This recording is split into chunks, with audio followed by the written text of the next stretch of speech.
And then I came back and helped run the family business and became an electrical engineer and learned about motors and Tesla. But anyway, Huh. long story.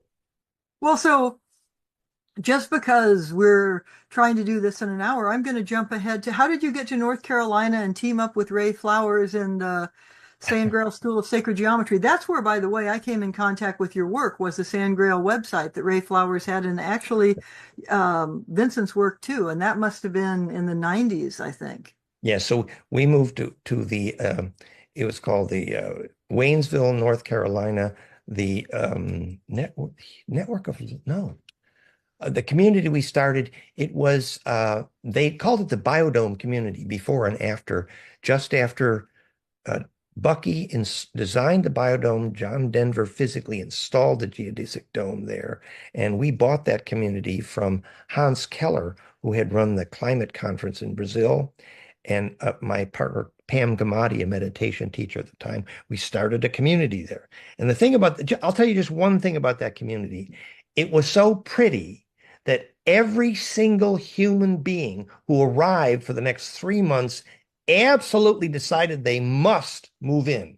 That's how pretty it was. It was just stark, raving gorgeous. But I didn't really know at that time that this was the hill where the Cherokee Trail of Tears started until my clairvoyance developed after Kundalini. I started hearing the wailing women. Actually, the ancestor memories were there. And there was karma there. I'll just give you an example of that karma.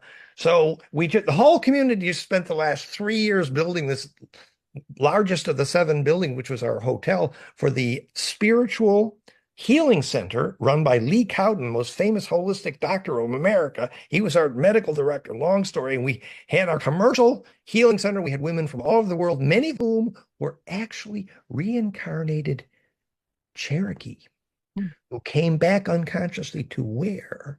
And they were dying of silicon breast implant. And we were using ozone enemas, and I purchased the microscope that did live blood cell and infrared lymph drain. Long story. Anyway, the end of the karma story is right on the spot where the Cherokee sacred burial ground unfortunately had been desecrated by our primary building.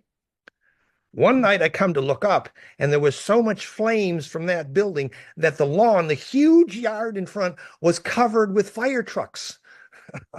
Wow. That was the So sort of, yeah. you would say that's where you learned clairaudience, basically, right? Well, yeah. Well, I learned to understand my clairaudience a little more. That you could hear ancestors if you got your show together.